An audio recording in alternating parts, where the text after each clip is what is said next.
Hi, everyone. It's Lindsay Baker with the Action Hour. Today, my guest is Karen Sussman. She is president of the International Society to Protect Mustangs and Burros. And we have Karen here today with a very urgent message. Karen, what do you need to tell people today? Lindsay, this is so critical to the future of all wild horses in our country. We must save the Heber wild horses in northern Arizona and make them a study herd of 5 to 7 years where their behaviors, all of their habitat and all of their wonderful actions will be studied. It's critical to the future of all wild horses. And this is a must. We must have everyone call Secretary Vilsack and ask him to do this. It's so simple. It's in the law. The law states that the secretaries have the authority to make a study area anywhere that they so choose to do. And this needs to be done immediately. Thank you for filling us in on that, Karen. I want to jump right into a video to give people a little bit of background on what is going on.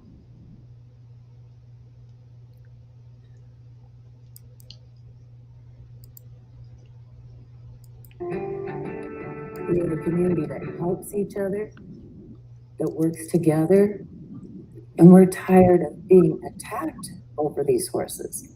A fight over horses, pitting neighbor against neighbor in the small community of Heber. Dozens of horses found shot to death in the last 3 years. And as ABC 15 investigator Sonu Wasu explains, it's a mystery now under investigation by federal authorities. Small town that loves its horses, Our mascot for our high school is a Mustang. is now known as the small town where dozens of horses have been found dead on forest land. 15 shot just in the last month. This was a group shooting, complete man shot. And Well, animal advocates find it hard to stomach the sheer horror of a band of horses in the line of fire. Now, those who have been speaking out to defend the animals tell us they're getting harassed for protecting the horses. Veiled threats, social media messages warning them to keep their mouths shut. neighbors are against neighbors, friends are against friends, but you're afraid to even go out. I am carrying a gun, which I've never done before. Animal advocates point the finger of blame at local ranchers, saying it's no secret. Cattle ranchers here have wanted the horses gone. They're a pest to their livestock and their livelihood. They're bringing this awful image of our community, and we don't like that. Kathy Gibson Boatman, an 8th-generation cattle rancher in the community, says local ranchers are fed up of seeing fingers of blame pointed in their direction. I know with my whole heart and being that it's not ranchers killing these horses. She stresses ranchers want the horses removed by the Forest Service, just like they have managed the population for generations, with controversial roundups that are now blocked by a federal court since animal advocates filed a lawsuit. Prior to this love affair with this herd of horses, they would gather the horses, they would round them up, they would sell them, and they would slaughter them. Boatman, who is speaking for ranchers in her community, says she wants to make it clear they don't want to see horses shot to death. No, because there are laws that say that you can't do that.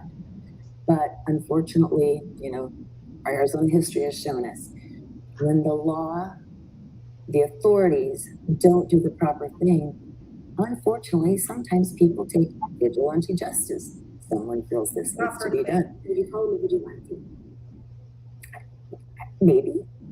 In this blame game, ranchers have their own theories. These activists, I'm concerned, maybe they're the ones doing it to bring notoriety to the horses. So what's the U.S. Forest Service doing about it? A spokesperson tells me since January, they've deployed additional law enforcement and equine experts to Heber to investigate these horse deaths and collect evidence. I mean, they're a little, a day late and a dollar short here. So who's killing the Heber horses? We have a sociopath who's in our town. The Forest Service is now offering a $5,000 reward for information that'll lead to an arrest. Sonu Wasu, ABC 15, Arizona.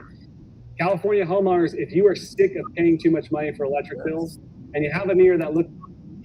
So very interesting. Karen, couple things they said there, that she was roundups. For people that are not familiar with what happens in a roundup, it sounds like a pretty benign thing. The horses get round up, they go to adoption.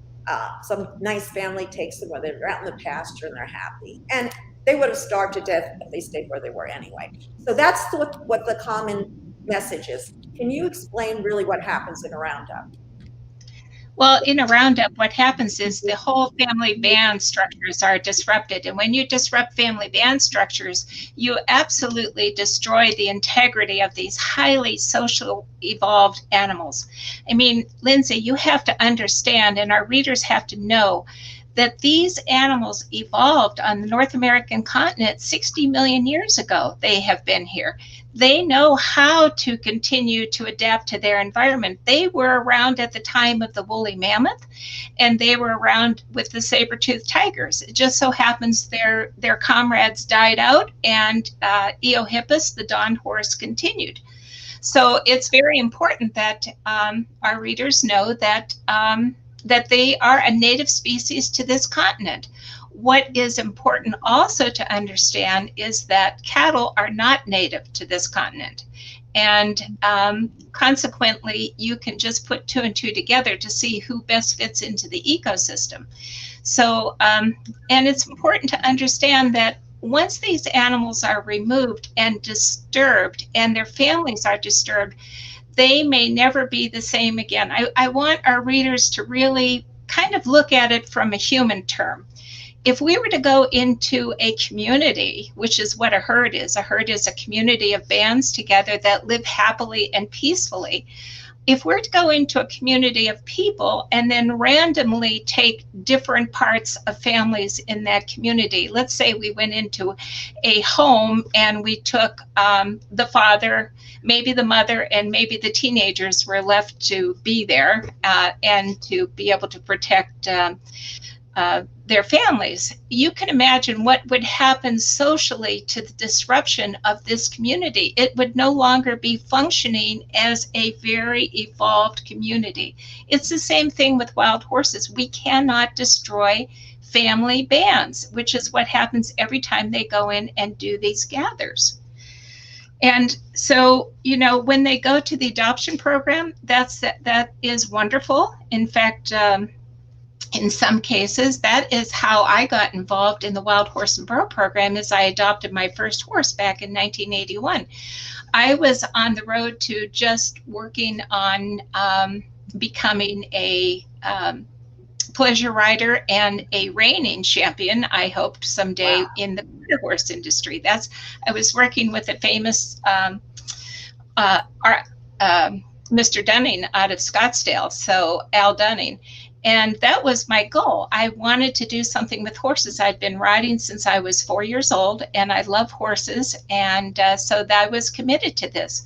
And then the BLM had an adoption, and it was in Scottsdale, Arizona, where I lived.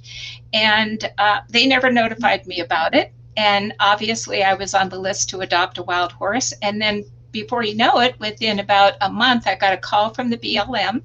They basically said that they had a horse available for me because the adopter didn't want it. This is what happens to wild horses in the adoption program. So I went over to see her, and she was only 18 months old, just a baby, but she was big.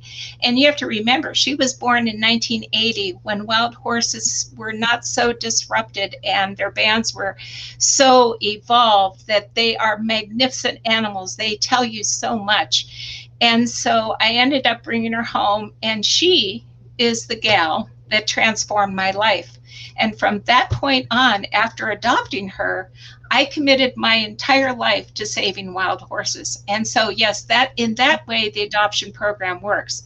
And if the BLM would manage the adoption program the way they're supposed to manage the adoption program, this could be a wonderful benefit for everybody. And it certainly has been for me. And the second horse I got, Lindsay, was a 10-year-old family band stallion, because I wanted to see what we could do, how I could gentle a family band stallion. He was absolutely magnificent. One of the most, both of them, the most trustworthy horses you could ever have in your entire life, wild horses. Great. And I want to just cut in here, Karen, because we want to stay kind of on the subject and get the main points out that people need to know about what's going on with the BLM and how they've been managing the horses and so forth. Now, we want to just remind people that in 1971, and it's quite ironic that it was 50 years ago, there was an act passed to protect the wild horses and burros. That was in 1971, the Wild Horse and Burro Act. And after that, there was a study that was supposed to take place.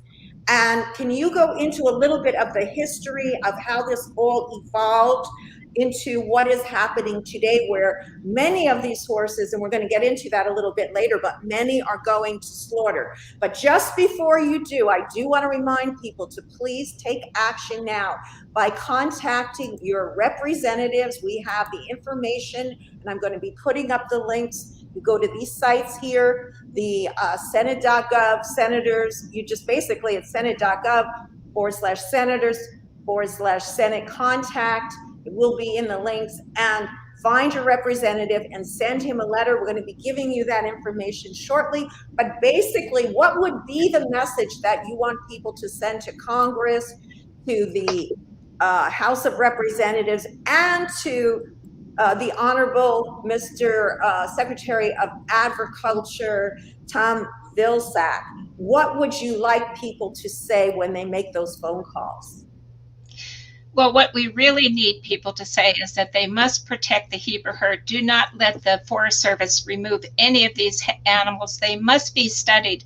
They must complete what they never completed back in 1983, which was a study that it actually came out of Public Rangelands Improvement Act. It was a requirement, a law that gathered the National Academy of Sciences together to be able to study wild horses and understand their true nature as a wildlife species. BLM, when they reported back to Congress, they were supposed to report back by 1983, said that they didn't feel like they could afford to do this. So consequently, they never did this study on understanding wild horses as wildlife. They treat them like livestock, and they are not livestock. They're highly evolved, and they must be managed in that way. So I think one thing that we've noted that when they said they were going to try to save costs on these horses, they've actually spent almost $52 to $60 million every year on keeping horses that they've taken off public lands and holding pastures. We call those, what they call those, the unadoptable. In my book, there is no horse that is truly unadoptable if they're handled appropriately. However, this happens frequently, and there are a lot of wild horses in holding areas that should never have been removed from holding areas in the first place. They should still be on public lands, and that is the key. So they have spent $50 million every year on these holding, $50 to $60 million every year on these holding pastures. Imagine if they would take that money, $50 to $60 million, and actually manage the habitat, which is what they're supposed to do. The BLM is a land manager. They're supposed to manage the habitat. Imagine in this climate crisis that we're in right now, if they put that money to good use to be able to protect the habitat. But I can tell you that in the 100 years or so that we've been monitoring habitat, it is in a static trend. It is not any better than it was 100 years ago, pretty much so. It's worse, isn't it? It's probably worse. And taking wild horses off does not correct it. Right. By interfering, and you're going to get into, let's get into the critical points that must happen. But by interfering and using birth control, I know that's another thing that's a big issue that you want to talk about for our people. But right now, these are the 3 critical areas of focus, and maybe you should just reiterate those for everyone. Well, we feel that if the Honorable Secretary of Agriculture, Tom Vilsack, would declare the Heber horses a study area, it truly would transform how these animals are managed. Because the thing that I want to just briefly talk about that herd is the fact that they are on 300,000 acres of land in northern Arizona, Apache Sitgraves Forest. On those 300,000 acres of land, we filed a lawsuit back in 2006 to stop them from removing all of those horses. At that time, there were 300 to 400 wild horses in the area there. Today, they did a count last year, there's only 450 wild horses. So what that tells me, it emphasizes what we have learned from managing our own Gila herd, that those, if you leave them alone and leave their band structures intact, they self-regulate their numbers. And if you look at the Gila herd, they could even be almost at a zero increase or as minimum as 3%. And the thing that the BLM tells us every day and tells the American public for the last 35 years, horses double every 4 years. Horses' growth rate is 20% every year.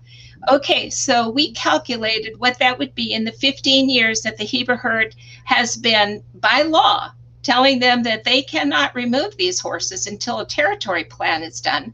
There would be 4,800 horses, according to BLM's model. So that should just wake up everybody right now that, you know, managing horses as, you know, by leaving them alone, and the law states it, minimal feasible management is what the law requires of the BLM. And using birth control and constantly disrupting their family bands every 4 years is maximum management and is destroying the herds. And why do you think it is that the BLM continues along this pathway? Oh my God. Why would they, after you present and have presented on so many occasions the facts, reports, scientific studies, not just from your organization with all, I mean, you're amazing, but other sources as well. Why are they not paying attention? Well, I think if you really look back at the history of the BLM, Lindsay, you're going to understand that the agency was a livestock agency. Prior to around the 1930s, they were called the grazing agency. During that time as a grazing agency, they were hell-bent on killing every wild horse on public land. So it's a cultural attitude. That attitude persists in the BLM to today. It hasn't changed because they favor livestock over wild horses.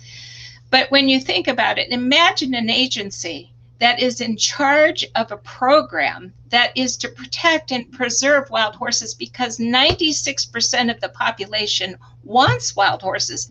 It crosses every social, political, religious divide in the whole United States. If anything connects us together, it's the wild horses.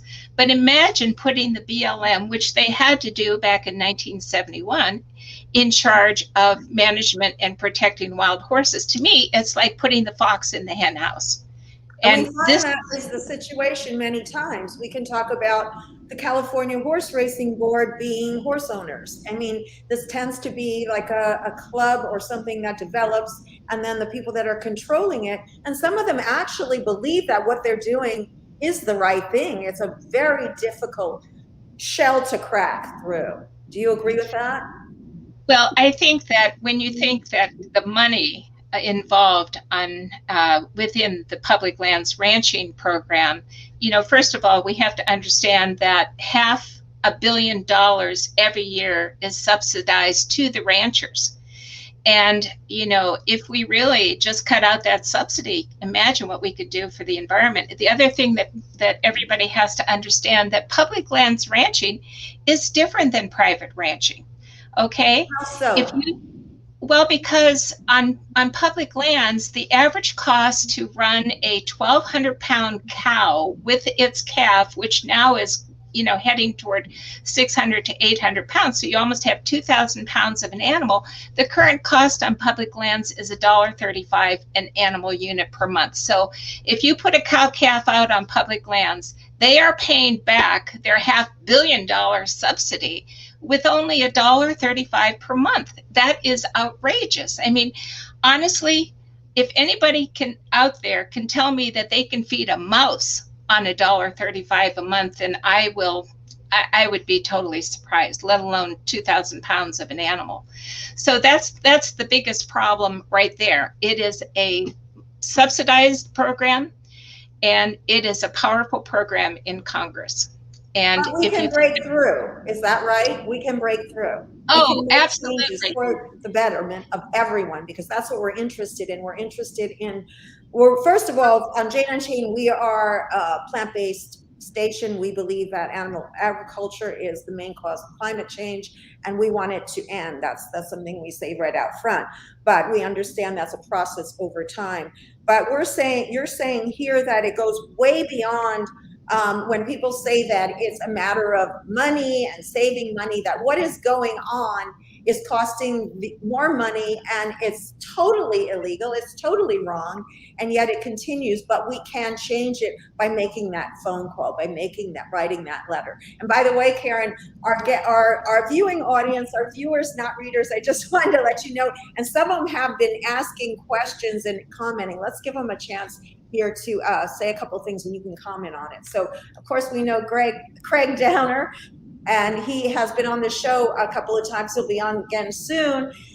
Craig is an ecologist, and he says, yes, spend for their water and do positive PR about all the good that wild horses and burros do to restore the ecosystems and combat global warming. So that's another point that's super important. Well, we know that the Heber horses have already prevented any fires from the original fire, the Chudesky Rodeo fire back in 2003, because they just had a fire up on Heber.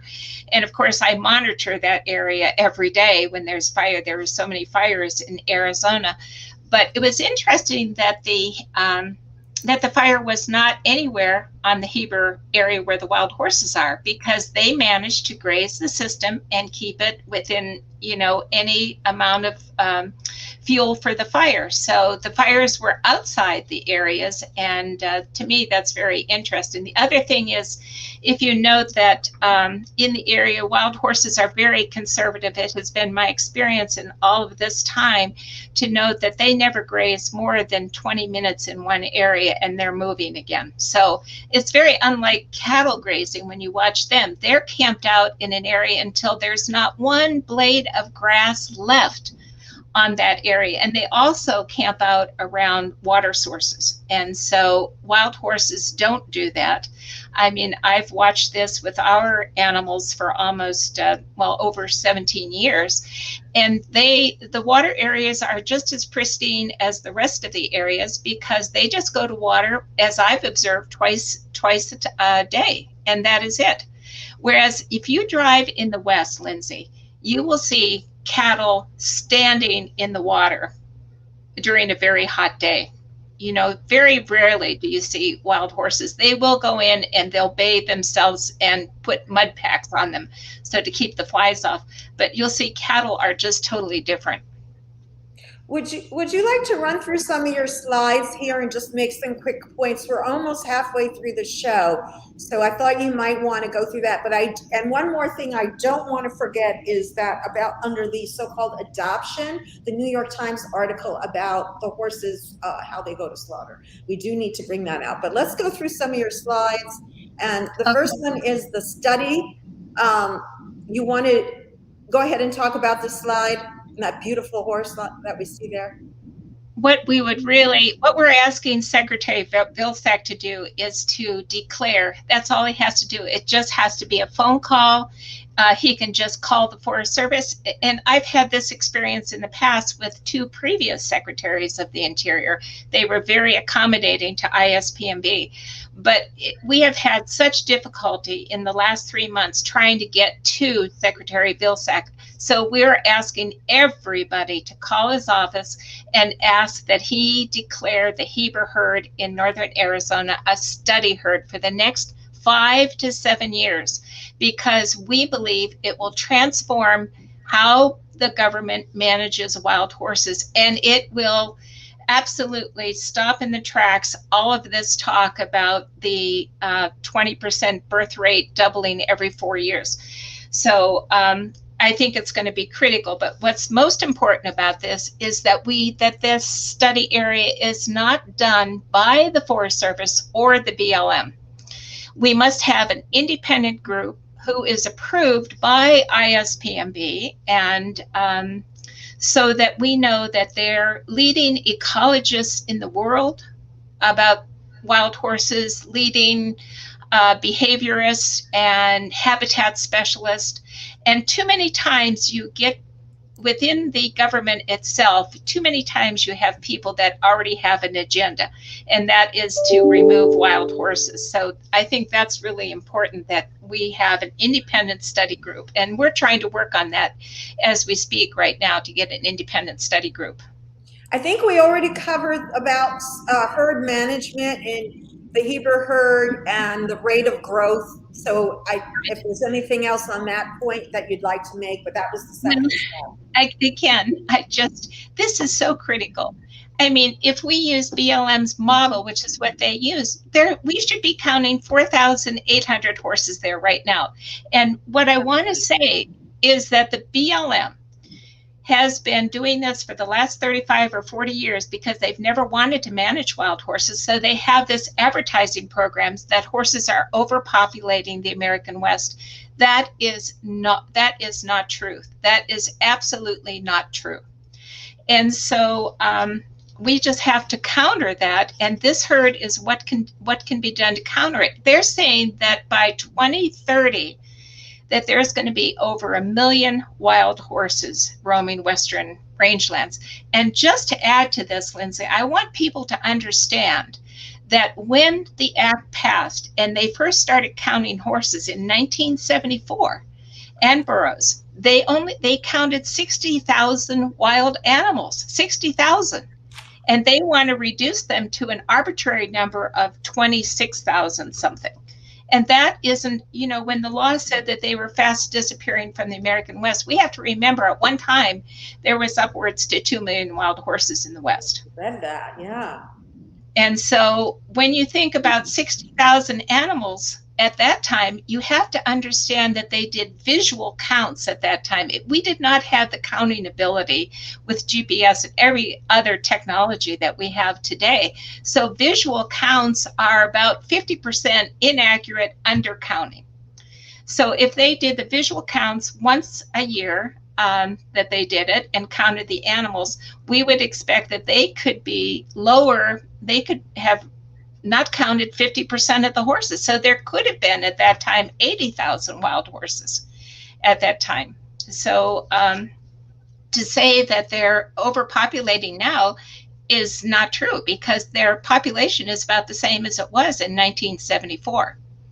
The government has not appropriated the land that they should have. They have a rightful area to where they are found in their herd areas.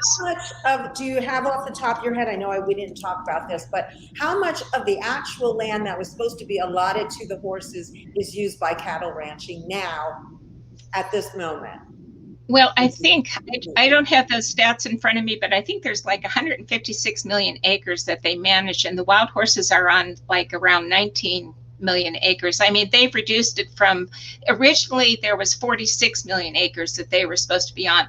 And the law states that those acres still belong to the wild horses. So they haven't lost the acres, they've lost horses on the acreage. And that's another key point that we have to understand. So we might be able to get some of that acreage back again. That's a long shot, but maybe. The horses are getting lost by how, if they're have not yet been round up. And that's another point of why it's so important that the Heber horses, according to what I read, that the wonderful information you gave me, it's important to study them because they have not been disrupted and they're perfect subject of study. But where have they been are you saying this is overall? We're talking overall horses that have disappeared. Are they being killed? Are they being shot? Are they being rounded up? What's going on? How are they being reduced? First of all, there was 303 herd areas recognized in 1974. We're down to 177 right now. That means that the BLM just decided arbitrarily to stop managing them in some areas. One other way that they've cheated the wild horses is they're in the law, they call where horses should be a range. That is the legal term for where horses should be.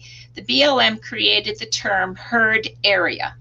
So within that herd area, they decided to reduce even further, and that would be called herd management areas. So even if a horse is on a herd area, but should be in the herd management area, but moves out to the herd area, BLM goes out and removes them, even though that's a rightful area for them to be. So the way horses leave, there's many ways. Number one, they're adopted out. They're removed every 4 years. We have stats on that of all of the adoptions that the government has done. And you know that more horses seem to be in holding areas that now exist on public lands, which is not right. And for the most part, this has been going on since I've been in the program since 1981. I became president in 1993, but I worked for ISPMB all those years. And we watched in the Del Rio investigation, the peer report, which shows that government agents knew that they were selling wild horses out the back door. I can tell you that they had set up satellite adoption areas. They call them satellite areas. And so the livestock inspectors would just kind of turn their head when wild horses were gathered. And many of these horses went to these satellite places here, not branded. Just for a minute, I do have to invite the Bureau of Land Management on it. Anything, come on anytime and give their side of the story, as well as any other individuals that we are mentioning at this time. And I do want to mention that we do have a New York Times article about the so-called adoption/slaughter process. And so let's go ahead, and while you're talking, I'm going to show some of those slides, and maybe that you can incorporate that in. Can you do that? Yes, I can. So I can tell you that when we were involved way back in 1997, and this New York Times article just came out recently, that we knew that there were a lot of animals going directly to slaughter from the fields. And that Del Rio investigation never came to fruition, and not one shred of evidence was ever heard in that trial, and that was going on for 5 years.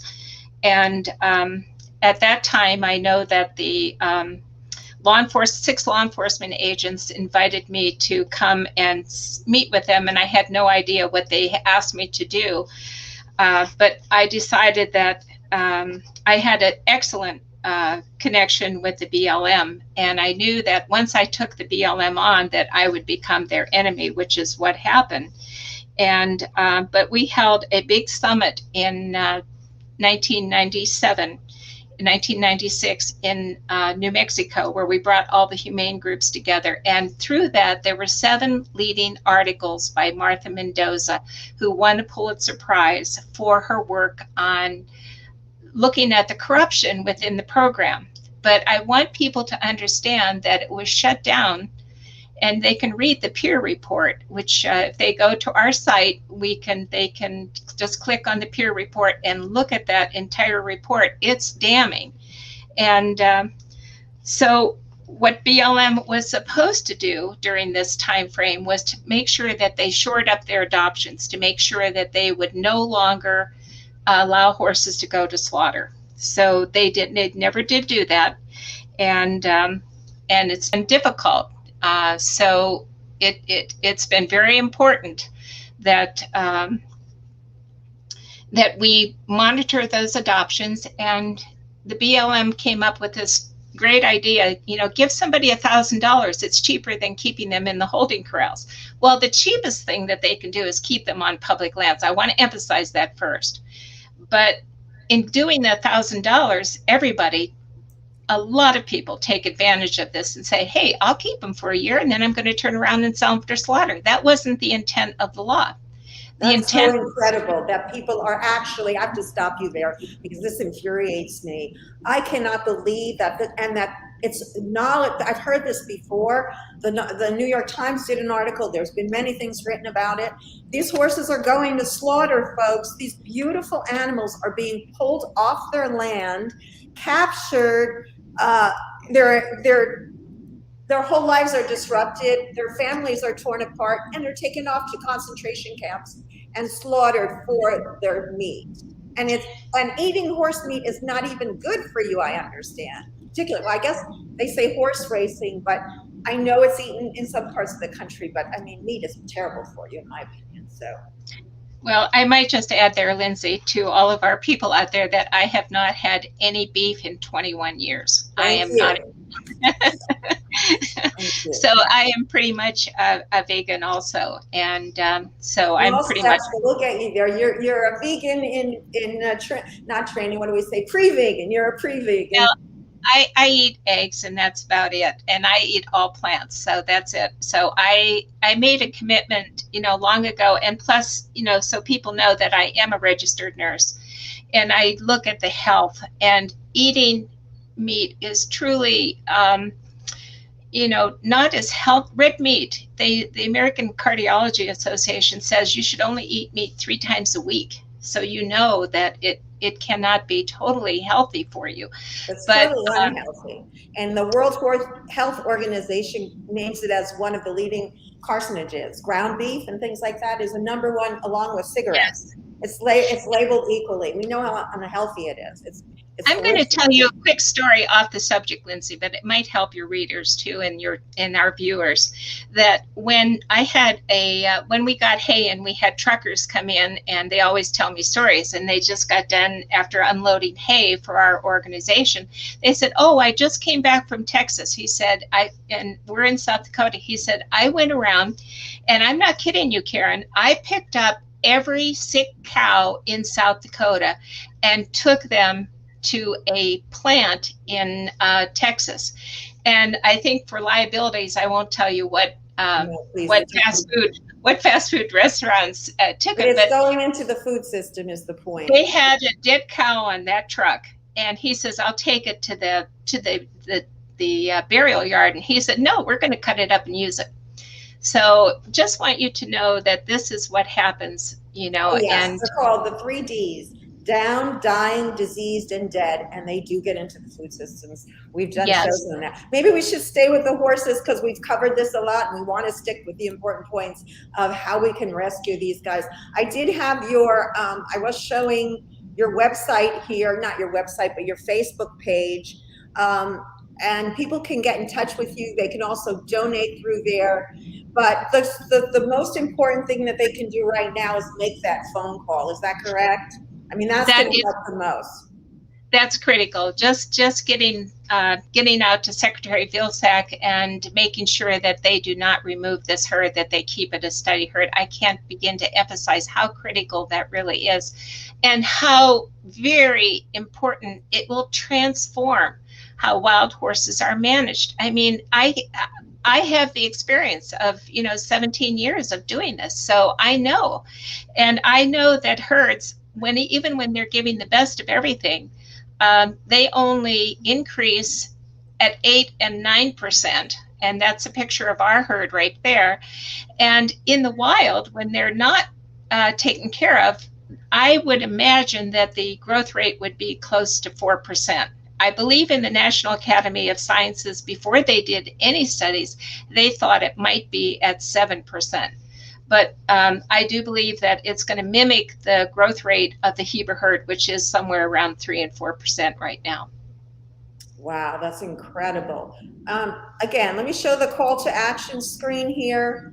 And I do want to take a couple of the messages here and let these people make their comments. So Craig, of course, says, yes, organic plant-based diet is so important. Livestock industry is having enormous detrimental effects on the life of the community or ecosystem.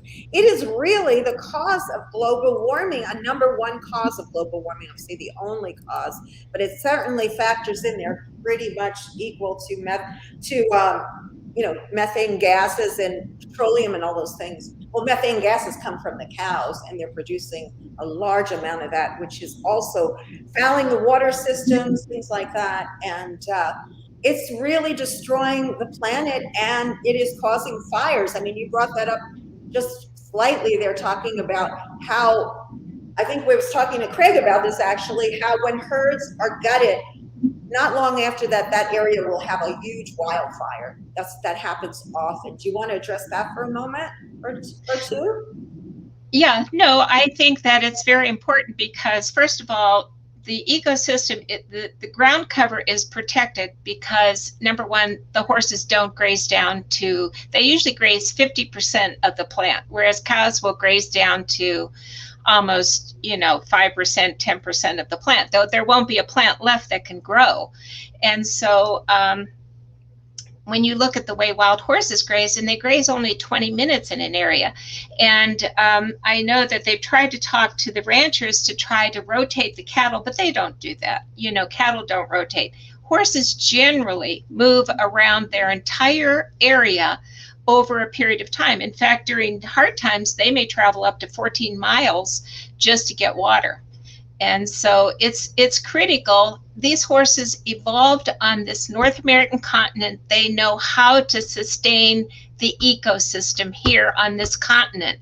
I just want to emphasize again, livestock are not native to this continent. Therefore, they're not native to the grasses that they eat on this continent. And again, when you look at public lands ranching, it only feeds 3% at a maximum. That's right. People in the United States. The rest of your meat that you're eating is coming from private ranchers who have to compete against this $500 million subsidy and $1.35. There's no rancher out here that can feed us. And by the way, I want to emphasize, we are not down on ranchers. We just want them to transition their business into a plant-based model, which we have. The Ranchers Advocacy Program has proven that it's a viable program that will solve so many of the problems we're having, including, as you just brought up, world hunger. Because as you said, it's a very inefficient system to feed all this grain, to grow this huge, humongous cow, and then a small amount of people get to eat it.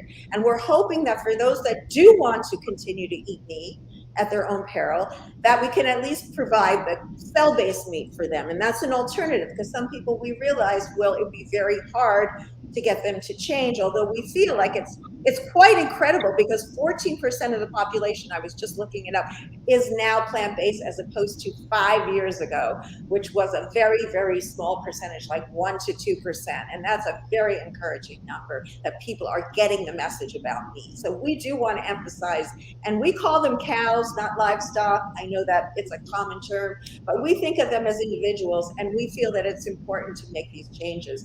And back to the horses, we want to get this message out. We have a question here. Are there sanctuaries that can help take these horses, as you were explaining before, as you adopted too? Are there sanctuaries, is Tom's question. Well, there may be sanctuaries, but there is no sanctuary that allows them to continue to breed. And so therefore, it's the end of their life. Our organization is the only organization that we called as a conservation program where we allow our horses to continue. And so I would say it's not that these horses need to be taken off. That's the whole idea of my talk to everyone today. They need to stay on public lands. They don't need to come off. They don't need birth control.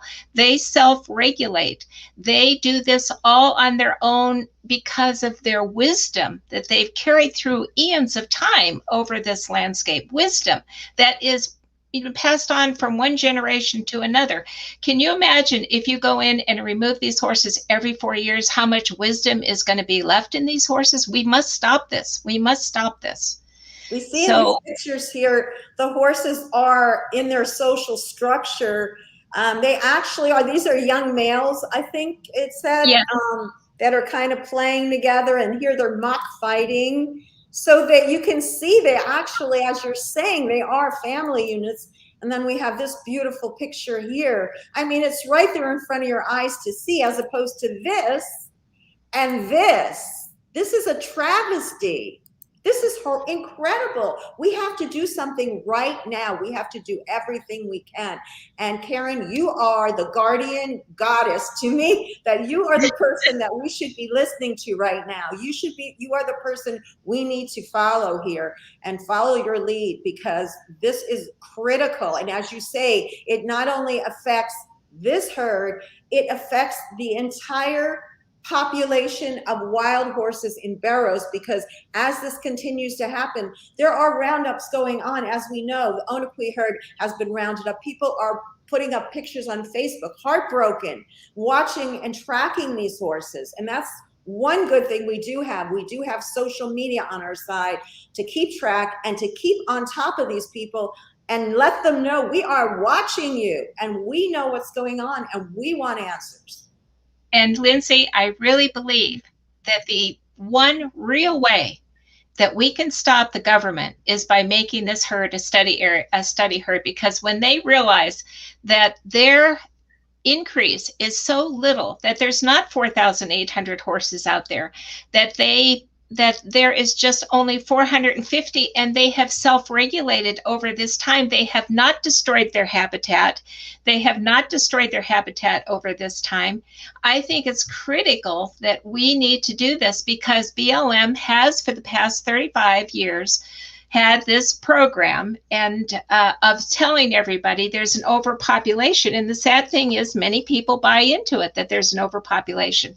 And as I said from the beginning, if we started out with 50,000 animals, at least, and undercounted by maybe 50%, then how can we say there's an overpopulation now? And that gets into a whole different field of where we're going to go if we have to file another lawsuit against the Forest Service, which we will do, and which I will say will be quite costly for us.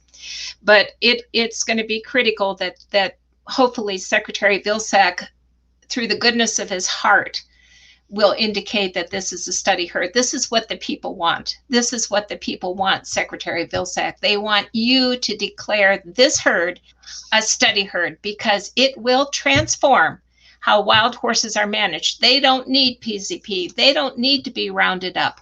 All they need is to keep the wisdom and within their elders and not destroy their band structures. This is what they need. Thank you, Karen. We only have a few minutes left, believe it or not. Let's just take a couple more comments and I'll let you wrap up. Again, people keep making Paula Franklin. I don't understand how these government agencies get away with absolute criminal power to defy actual laws. Yes, because you know what, Paula? Because we aren't speaking up enough. But now we have social media, and that's why veganism went from 0 to 14% in such a short time, as people become educated. And everyone's saying the same thing, Karen. That's very encouraging, don't you think? That people are going, what the heck? We've got to get this taken care of. And now we have our wonderful Annie Abrams. She's a wonderful activist. She's been on the show. Always liars are these cattle ranchers. Okay, we don't name call it, but again, we invite the ranchers on. We understand that they are, they have families, they have businesses, they're good people. It just, we need to make some changes. Things are changing in our world. We need to accommodate the new world that we live in. And we want to work with them, and we want to work with them and help them. And there are programs there to help them as well. But right now we have to focus on saving the horses and saving the Burros. And that's what Karen's here for today. And one last thing that I want people to understand, BLM's motive behind saying that there's an overpopulation, it started back in 1985. They want to get sale authority to sell these horses to the highest bidder, which is the kill buyers. And once that happens, the program is gone. And they're pushing forward to that to 2030. So this is why it's so critical to stop them. We stopped them in 1985 when they put in the omnibus bill. But in 2004 and 5, when they put a rider into the appropriations bill, it was the first step to stop to be able to send horses to slaughter. So any horse over the age of 10, or they fail an adoption 3 times, they legally can sell to slaughter. ISPMB stepped in at that time, and we got Ford Motor Company involved in that. And believe it or not, there was no horse sale, and there hasn't been a horse sale since that I know of, because Ford, the first Fortune 500 company, came to our rescue, and I owe an awful lot to that company. They were so helpful to ISPMB in saving the wild horses. I want to put up Tom's comment. I'm stunned that the mainstream media isn't covering more of this. This is atrocious. Have they been covering it? We saw a couple of stories coming out, but what is the mainstream media doing with this information? Are they putting it out there? And I think that they, in many cases, we've had some, but unless you get it out in the public constantly, where they'll pick it up. For instance, the article on in the New York Times originally in 2014, this writer, Dave Phillips, who wrote this article about the loss of the horses, advocated at that time the one thing that the government could do is just begin to sell these horses for slaughter. So way back then, so you have to be very concerned who's going to handle your media and who's going to handle the press, because we don't want an agenda that has been there for several years to be able to come forth. And the idea is to transform them so that they can see what's happening. And that's why I say seeing is believing. And seeing the Heber herd in a study area, not growing by 20% every year, but maybe growing by 1 to 3% every year, is the way that we're going to transform media, transform the BLM, and transform everybody. Because you have to understand, the BLM for a long time and the Forest Service have put out this false advertising of overpopulation that even many of the humane groups have bought into, an overpopulation. So therefore they want to give them PZP. There is no overpopulation, period. There is no overpopulation. yes, and Tom is saying we're not dissing. What did you say here, Tom? I just lost. Oh, we're not bashing ranchers, just calling them out for greed and how much environmental damage they're causing. It's true. We have to speak up. Absolutely, Tom. Agree with you 100% there. And I would like to, again, just mention that when we're looking at the ranching program in general, it's the public lands ranchers that really we need to probably end ranching on public lands and pay the ranchers out and give them whatever money that we would need to do, because their private property is very small, but their big area where they get most of their loans is based on public land. So somehow, we've talked about buyouts in the past. I don't know if it's going to work ever. But, when you look at, because I'm in ranching country here in South Dakota, and I see how difficult it is, because they're up against a lot of, problems, including climate. But definitely we need to end ranching on public lands. And I know they're not going to be happy that I just said that, but there's no reason to spend $500 million every year in subsidies. There's no reason that they only pay the taxpayers $1.35 for 2 animals on public lands. That isn't right. And it's been going on for years and years and years. Annie Abrams says there should be nonstop news coverage about the wild horse genocide / Holocaust. So true. But what we can do, Annie, if we can't force the media to, they will pick up on it when they see the public going in that direction. What we can do is share out this video, as you know, and I know you share videos. And we thank you for doing that, and thanking everyone for watching this show and sharing out. But today, as important as every time is important, but so critical to do it now on this one, because we have to stop what's happening. And we can contact Secretary of Agriculture Tom Vilsack. He looks like a really nice man. We have his picture here. Mr. Secretary, we are asking you, please to take this action, and we hope this video reaches you. And with our audience's help, it will reach him, indirectly perhaps, but it will reach him. So folks, do your part, do your activism, and help us get this story out there, if you would please. Go ahead, we have only a few minutes. You have 6 minutes left, Karen. I know it goes fast, so what do you want?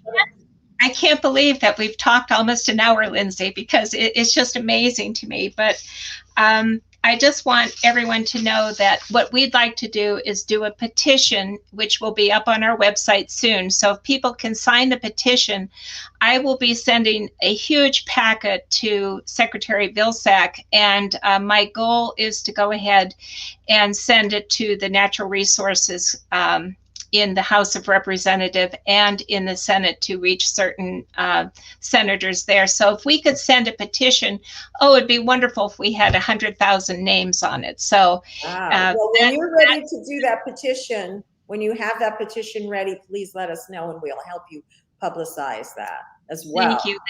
That would be wonderful, because I think if he saw that we had 100,000 to 500,000 names, and I know Jane's following is quite a few people, almost 1 million visitors. Imagine if we had 1 million names on that petition. What could they say? Could they refuse us at that? I would be baffled if they would refuse us at that. And I have your website up here. I wanted people to see it. It's really easy. It's ISPVM.org. You can go to the site. There's a button there to donate, but there's also ways you can take action and get educated. And from what I've studied, you're very comprehensive in your studies, scientific data that you provided. I think you gave me, I'm going to be putting these up, by the way, folks. If you want to learn more, I'm going to be putting up 2 PDF links that you can read about. Can you tell the name of the 2 links, reports that you sent to me, Karen? Because I'll be putting those up. Yeah, one is the Wild Horse Management Program. And another one that I didn't send you would be the reports to Congress, because I have done all of that research showing how much money was spent on the program, how many animals have been removed, and I'll send that to you, Lindsay, also. Send that to me. We'll put them in the links. We'll just want to reiterate, we will have all of the information you need in the links. In fact, the 3 call to action links are already there. Go ahead. And so that would be it. And so again, provided we're hopeful, we still have about 5 months left before the record of decision comes out. But when the record comes out, they're going to destroy this herd. They're going to put it down to 56 animals, take them off the 300,000 acres and put them on 19,000 acres of land, which they've never been there before anyway, and it's uninhabitable for grazing. That's what the Forest Service plans to do with the Heber horses. So I think you really need to understand that this would be a travesty if this happens. And the last thing, it is the last herd on public lands that has not been disturbed for this amount of time, the very last herd. So we cannot let them disturb this, okay?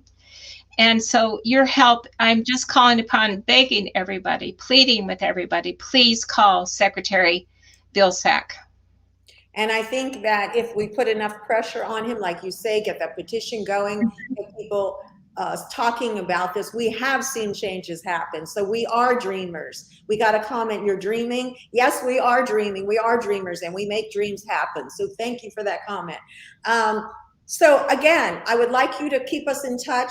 Karen, we're almost out of time. I'd like you to come back and give us a report when you have a progress report to give us. Hopefully it's going to be good news and more actionable items, and we'll be sharing this out.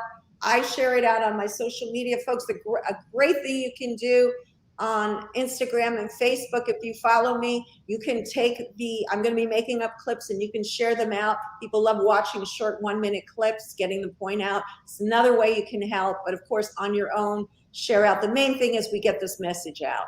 Let's give Greg one more. Craig, oh my gosh, I call him that. He hates when I call him that. Basically, SFF's plan is a total mockery of the Heber herd. Okay, yes, we agree and we want it to change, but I know how passionate he is, and thank you. Actually, I think he made the connection for us. Didn't he introduce me to you? Yes, he did. You want to thank him for that. Yes. And just one last thing, I want people to know that in the past, ISPMB, I have been in touch with 2 previous secretaries of the Interior personally. And Secretary Babbitt is the secretary. When I did 3 months of research on the Gila herd in Arizona, they were never recognized as wild and free roaming. All he did was call up the state office and say, you will manage for these wild horses. So that's how that works. And it can be done. I think in the age of email and so many things, we have less contact with the strategic people on a one-on-one basis. But my goal is to get there to see him. That's wonderful. Okay, folks, so we are at the end of our hour, believe it or not. And Tom Pincel said, bring Karen back, and we certainly will, Tom. So thank you for that. Yes, you've been a wonderful guest, and you've given us incredible amount of information and facts. You're a walking encyclopedia on the wild horses and barrels, and somebody we need so desperately right now. So I want to thank you from the bottom of my heart, and for all our viewers, for the work that you're doing, and again, ask you to come back again. Oh, Lindsay, I would love to. And I just want to thank you and Jane for all of this opportunity to get this out to all of your viewers and all of your people that support you. It's so critical, and I'm so thankful for this opportunity. Thank you. Okay, everyone, we'll see you next time. So take that action, make those calls, or most of the time you're going to get a message, but leave a message. I'm going to put up some key points in the comments that you can use as well. But the main thing is to stop the roundup of the Heber herd, make it a study herd. It needs to be a study herd. Please, please, please. That's the message. Bye-bye for now. Thank you.